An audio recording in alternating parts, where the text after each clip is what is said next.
se eliminaron del cristianismo. Lo pondré un tanto diferente.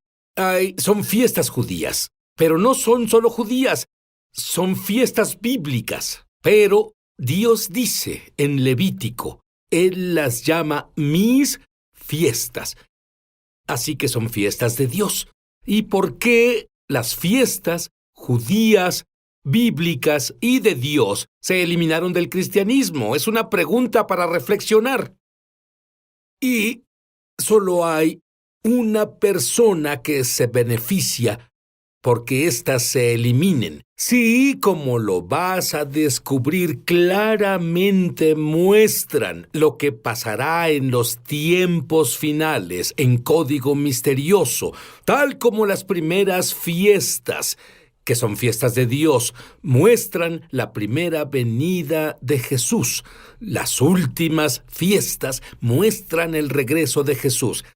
¿Quién se beneficia por mantener a los creyentes ignorantes?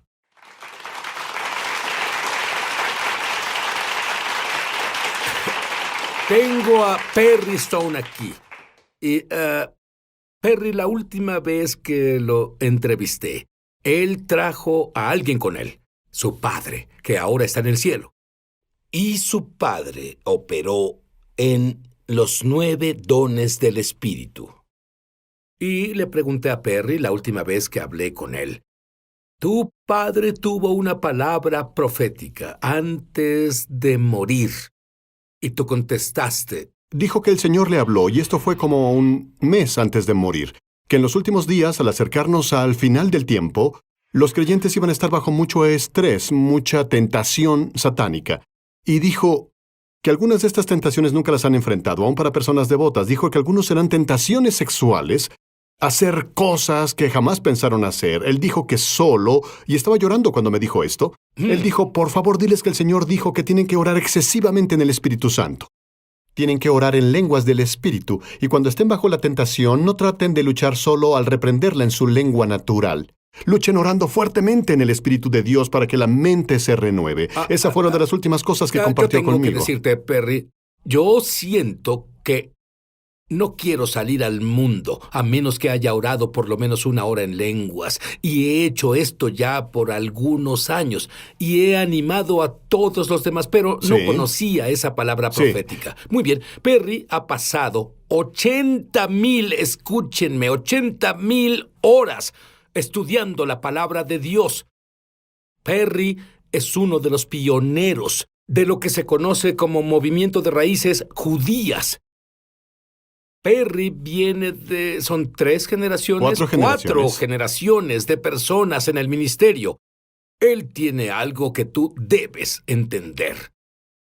Dime sobre la primera vez que te interesó Israel, incluso las raíces judías, porque si tienes los antecedentes que yo creo que tienes, ni siquiera oíste hablar sobre el Antiguo Testamento. Lo único que oí al crecer fue del Pentecostés, porque eso era la base de nuestro grupo. No sabía nada de la Pascua, no sabía de la... tal vez no sabía de pan sin levadura hasta que tenía 20. Y lo que me provocó fue ir de viaje a Israel, el primer viaje que hice. Y vi cosas de las cuales no tendría tiempo de detallar. La falla de terremotos en el Monte de los Olivos, las gigantes aves que repoblaban sobre el área de Basán. Y me di cuenta que todo eso está en la Biblia, pero no está reportado aquí. Es como si lo supieran ahí, pero no está reportado aquí. Así que comencé a ir a Israel y cuando iba llevaba un fotógrafo que tomaba imágenes y volvía a los Estados Unidos y las mostraba. Lo llamaba Lo Último desde Israel. Y comenzaba a mostrar las imágenes junto con el mensaje que el Señor me había dado. Y se volvió la enseñanza más popular de toda la semana. El más grande grupo de personas atendían, llevaban personas no salvadas. Muchas personas vinieron a conocer al Señor porque descubrieron que lo que está en la Biblia está pasando. Número 1, eso hace la palabra de Dios real, hace a Dios real. Y 2, significa que nos acercamos a los últimos días. Fiestas. ¿Dónde cabe eso? ¿Cuándo se abrieron tus ojos a la importancia de las fiestas en la Biblia? Fue cuando yo comencé a predicar cuando tenía 17. Tal vez a mis 30, cuando en realidad comencé a estudiar más profundo las raíces hebraicas, descubrí las 7 fiestas de Israel. Moadim, los festivales de Israel se llaman las fiestas. Son convocaciones de Dios, pero son tiempos determinados. Si tomas algo de la palabra en hebreo, pero también una de las traducciones del inglés te dirá, estos son mis tiempos determinados. Lo que en realidad captó mi interés es que Jesús Vino como el Cordero, pero volverá como el León de Judá. Así que hay dos naturalezas en un hombre. El Mesías que sufre y el Mesías que reina. Y tal vez algunos de los que están viendo el programa desde Israel y tengan un rabí, una de las cosas que enseñan los rabíes es que viene un Mesías, pero hay dos Mesías, Mesías hijo de José, el Mesías que sufre, y Mesías hijo de David. E incluso creían esto en los días de Jesús. Pero lo que tienes que entender está en las Escrituras. Él es el alfa y el omega, el principio y el fin, el primero y el último. La primera vez que vino, él vino para cumplir Isaías 53, el Mesías que sufre. Pero la segunda vez que vuelva, él volverá como el hijo de David a reinar en el trono. El Mesías, el hijo de David. Y si entendemos eso, entonces podemos entender mejor que las fiestas se dividen en 3 secciones. Las 3 fiestas de primavera se cumplen a través de Yeshua, a través de su resurrección, muerte, entierro, etc. Su ascensión, su venida, su aparición ante los discípulos durante los primeros frutos. El Pentecostés fue el nacimiento de lo que llamamos Iglesia del Nuevo Testamento, la Eclesía, los llamados en el Pentecostés. Pero aún no hemos llegado a las 3 fiestas de otoño aún, que son trompetas, expiación y tabernáculos. Y cuando comencé a estudiar en serio esto, dije, aguarda un minuto, no están predicándome o no comparten conmigo que esas 3 fiestas de otoño son proféticas y aún no han pasado. ¿Por qué no estudiamos esto? Y eso me provocó estudiarlo. Como sabes, 3 de las fiestas aún no se han llevado a cabo. Bueno, verás, Perry mencionó una palabra de Levítico 23, convocación. En hebreo eso puede traducirse ensayos. Y si viste los ensayos para la primera venida del Mesías y salieron a la perfección, significa que es asombroso. Dios es tan magnífico. ¿Cómo pudo hacer Dios esto? ¿Quieres saber cuál es la última? ¿Qué son estas fiestas de otoño que te mostrará a la perfección todo lo que debes saber sobre el regreso del Mesías? Volveremos.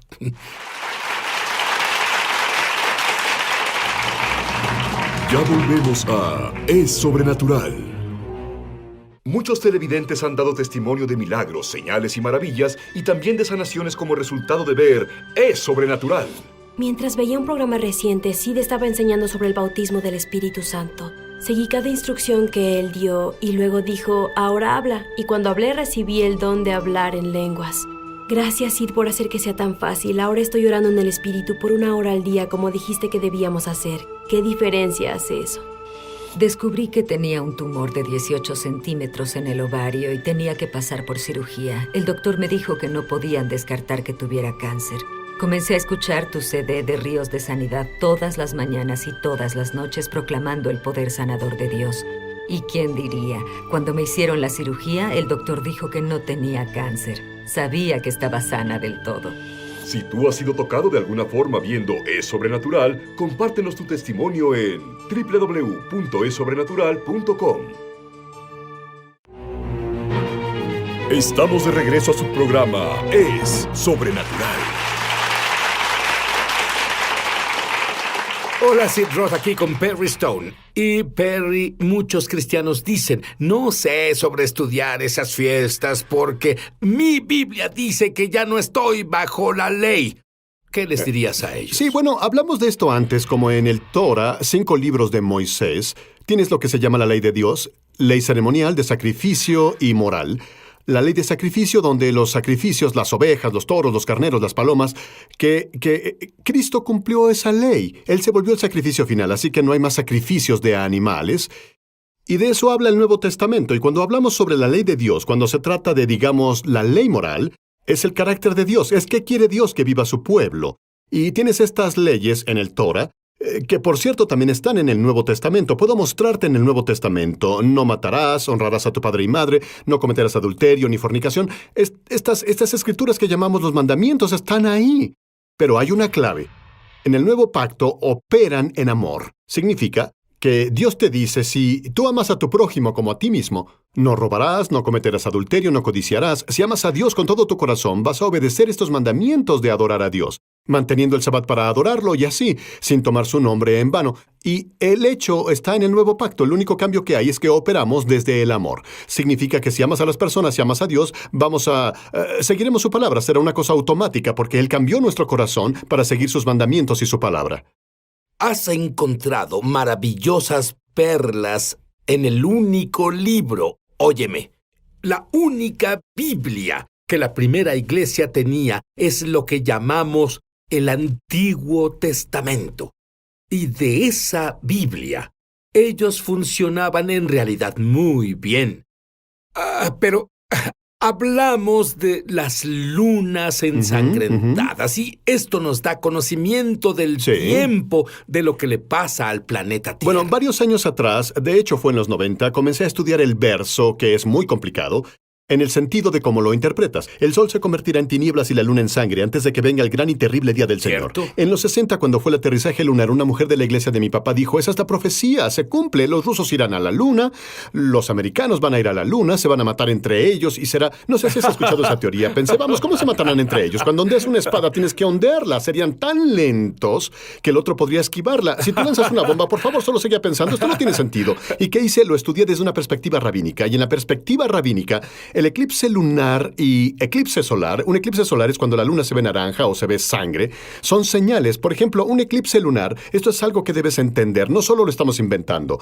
Los rabinos en verdad siguieron esto por cientos de años y notaron que durante la duración de ciertos eclipses solares, cosas pasan en el mundo. Por ejemplo, vienen los terremotos, vienen las hambrunas o guerras globales vienen. Los judíos descubrieron que cuando la luna se pone roja, si pasa en un día de fiesta mayor, esta es la clave, no solo es lo que decimos, la luna volviéndose sangre o un eclipse lunar. Cuando pasa en días festivos a través de la historia, algo significativo pasa, algo entre 12 y 48 meses después al pueblo judío. Tienes una serie de eclipses lunares que han pasado en las fiestas de primavera y en las de otoño, en días festivos específicos, unas 7 veces a través de la historia, y cada vez se relaciona con la ciudad de Jerusalén, se relaciona con la vez que Colón descubrió América, se relaciona a un tiempo profético. En realidad un tiempo muy importante. Significativo, y quise escribir esto para tener un exacto, para los que están viendo. Los siguientes que vienen, que son en días festivos, serán el primer día de Pascua, abril 15, 2014, el primer día de Tabernáculos, octubre 8, 2014. Este es un eclipse lunar completo. Luego el primer día de Pascua, abril 4 de 2015. El primer día de Tabernáculos, septiembre 28, 2015. Y, de nuevo, desde una perspectiva rabínica, muchos de los judíos que nos ven tienen rabinos que pueden verificar esto. Las lunas de sangre son una mala señal para Israel. Se consideran un presagio de problemas para Israel. Y no podemos ver esto y decir que va a pasar porque nadie lo sabe, yo no puedo hacer eso, pero sabemos que en días festivos, no importa si pasa, verás en enero o febrero, pero cuando cae específicamente en día festivo, algo significativo pasa, ya sea con los judíos o con Israel. Y lo triste es que no siempre es bueno. Y es cuando el libro de Joel y el libro de Hechos, Joel 2 y Hechos 2, el sol se convertirá en tinieblas y la luna en sangre antes de que venga el gran y terrible día del Señor. Muchos estudiosos lo interpretan, el gran y terrible día del Señor, hablando de días de tribulación. Estas son lunas de sangre que pasan antes del periodo de tribulación. Y nosotros, claro, no estamos en el periodo de tribulación aún, por supuesto, de acuerdo con lo que veo, porque tú sabes, proféticamente. Bueno, yo veo estas 80,000 horas de investigación, entendimiento de las raíces hebraicas. Verás, no tenía que ser explicado en el Nuevo Pacto, en el Nuevo Testamento y el Antiguo Testamento. Todos entendían estas cosas. Perry, ¿entenderías? Y, bueno, esto es un estudio que hicimos. Me pareció intrigante que, por ejemplo, cuando Satanás fue tras Jesús, normalmente iba tras él con una gran multitud de personas a quienes no les agradaba. En Pascua, en Jerusalén, en el libro de Hechos, por ejemplo, durante Pascua, ¿quién fue decapitado? Santiago fue decapitado y a Pedro lo iban a decapitar después de Pascua. Y cuando tienes un apóstol asesinado antes de Pascua, otro sufrirá un atentado después de la Pascua. Y comencé a darme cuenta de que cuando ves el Nuevo Testamento en el libro de Hechos, hay tal vez de 6 a 8 ejemplos que pueden mostrar que los peores ataques contra Cristo o contra los apóstoles pasaron durante el tiempo de las fiestas. Y creo que hay varias razones para eso. Número 1, Jerusalén fue el sitio de redención. Y te daré una clave que es muy poderosa que el Señor me dio y la escribí en un pedazo de papel, la vi ayer. La razón por la que Satanás quiere Jerusalén es porque quiere apoderarse del sitio de redención. Quiere apoderarse de la tierra donde la redención sucedió y poseerla y reclamarla para él. Y no podrá hacer eso, pero va a hacer un intento. Y si ves estos tiempos cuando atacaba a Cristo durante días festivos, siempre fue alrededor de Jerusalén o en tiempo de fiesta, porque número 1, sería el lugar de la redención. Era el lugar de la redención en el libro de Hechos. Número 2, la multitud más grande estaba ahí, lo que significa que si los fariseos quisieran comenzar un rumor de Cristo, tenían más personas para poder esparcir el rumor de lo que hubieran tenido durante un día de fiesta. Y cuando ves esto, llegas a la conclusión, después de estudiar estos ejemplos a detalle, lo que yo hice, que el enemigo entiende los días festivos. ¿Por qué Israel fue atacado durante el Yom Kippur hace años? La guerra del Yom Kippur, cuando los sirios vinieron a atacar Israel durante el tiempo en que los hombres judíos estaban en ayuno y en las sinagogas. ¿Cierto? ¿Por qué Yom Kippur? Y en otras palabras, debemos entender que si Satanás ve las fiestas como algo significativo, de seguro debemos entender lo que representan. Bueno, no solo entender lo que representan, porque él dijo, estas son mis fiestas, y en hebreo la palabra para fiesta es estos son mis compromisos, y muchos descubrieron que cuando adoras a Dios en sus fiestas hay una clase de portal, un asombroso portal al cielo, donde la gloria de Dios puede caer sobre ti y los ángeles pueden subir y bajar la escalera. Dime un poco sobre lo que has averiguado de las fiestas de la segunda venida. Bueno, una de las cosas que amo primero que nada es mostrar a las personas que en las 7 fiestas hay 3 a las que todo hombre debe asistir: Pascua, Pentecostés y Tabernáculos. Ahora ve lo significativo que es. Pascua, el énfasis es la sangre del Cordero, es tu redención. Nadie puede ser salvado por ti, tú tienes que presentarte solo ante el Señor para tu salvación. Pentecostés es cuando el Espíritu Santo vino en Hechos capítulo 2, 1, 4, y es el bautizo en el Espíritu Santo. Y cuando eres bautizado en el Espíritu Santo, nadie puede ir de tu parte. Tienes que presentarte tú mismo ante el Señor. El tercero es Tabernáculos, el cual en la primera iglesia fue una imagen de la resurrección de los muertos en Cristo y la resurrección de los muertos y el reino del Mesías. Nadie puede ser resucitado por ti. Tienes que aparecer ante el Señor y ser resucitado tú mismo. Y es interesante que de estos 7, el Señor eligiera número 1, número 4 y número 7. Cada uno representando algo que tienes que hacer personalmente para disfrutar del patrón de la celebración: salvación, bautizo en el Espíritu Santo y el dominio y reinado de Cristo a través del cuerpo resucitado. Y tienes que estar ahí, nadie puede hacerlo por ti, debes aparecer ante el Señor y son tú y Él solos durante esos 3. ¿Qué hay sobre lo que se conoce como el milenio? Dame un poco de información de eso. Bueno, si recuerdas, en el monte de la transfiguración tenías a Cristo, a Moisés y a Elías. Fueron transfigurados ante los discípulos.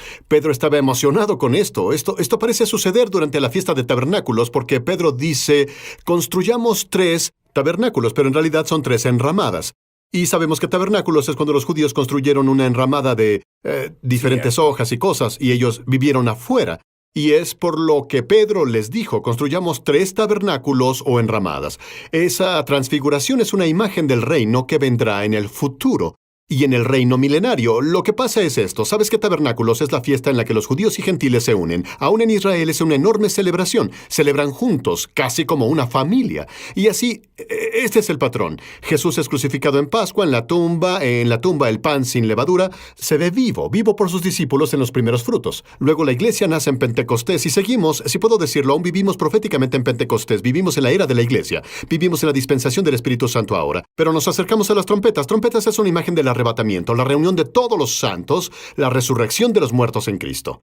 Seguido del arrebatamiento viene la tribulación, que es el día de expiación, porque la expiación sigue a las trompetas 10 días después. Y es el momento cuando Israel fue juzgado por el Señor, ya sea que fueron liberados o fueron juzgados, dependiendo de la condición espiritual. Pero después de que termine la tribulación, entramos en el reino milenario en Apocalipsis capítulo 20, y el reino milenario de Cristo es un reino de 1000 años, y eso se describe por la fiesta de los tabernáculos, cuando estamos con Él. Y en realidad los tabernáculos es, como sabes, sí, es la época de la alegría, una época de regocijo, es la última fiesta para presentar la lluvia, orando por la cosecha venidera, orando porque venga la época de lluvias. La fiesta de nuestro gozo. Absolutamente, fue un tiempo ¿qué tal alegre. celebrar un compromiso con Dios, con alegría sobrenatural? Sí. Es más, tú verás, bueno, una de las cosas que encuentro asombrosa es que muchos musulmanes ya tienen sueños y visiones de Dios. Y tú dijiste que estamos en el Pentecostés ahora, que habla sobre sueños y visiones Absolutamente. de Dios. Y yo te otorgo eso. Hemos sido contactados por individuos que han sido musulmanes, que simplemente sintieron hambre de Dios. Sintieron hambre de Dios. Debe haber algo más. Y lo raro es que si eres un musulmán y estás viendo, Dios te visitará, Jesús te visitará en un sueño. Ha pasado a miles y sí, está pasando más y más. Recibimos emails constantemente de persas iraquíes y 3,000 personas en Egipto, y todo lo que hacen es orar y decir, Señor, si eres real, muéstrame. Y lo asombroso es que te lo digo, que Jesucristo se les aparece. Literalmente se les aparece y les dice quién es. Pero no solo musulmanes, también judíos. Judíos ortodoxos tienen sueños y visiones, pero Perry, puedes imaginar el entrenamiento que un rabí ortodoxo tiene. Luego tiene una revelación de que la vieja revelación de, en vez de 2 Mesías, Mesías ben José y Mesías ben David, un Mesías, 2 apariciones. Y luego volverse un maestro. Bueno, te preguntaré esto. Quiero que medites esto. La persona judía que ha cruzado tu camino no es un accidente. Debes amar a esta persona judía para salvación. Judíos y musulmanes, uno en el Mesías, uno en Yeshua. La oración ahora es, Dios, muéstrame la verdad sobre Jesús. Yo quiero experimentar tu presencia. Ora eso. Porque el día que lo busques con todo el corazón, en ese día te prometo, será encontrado. Amén. Ahora mismo, ni siquiera esperes a que salgamos del aire. Ahora mismo, muéstrame la verdad. Si sabes que Dios te dio todo, si tienes todo y no conoces a Dios, no tienes nada. Amén.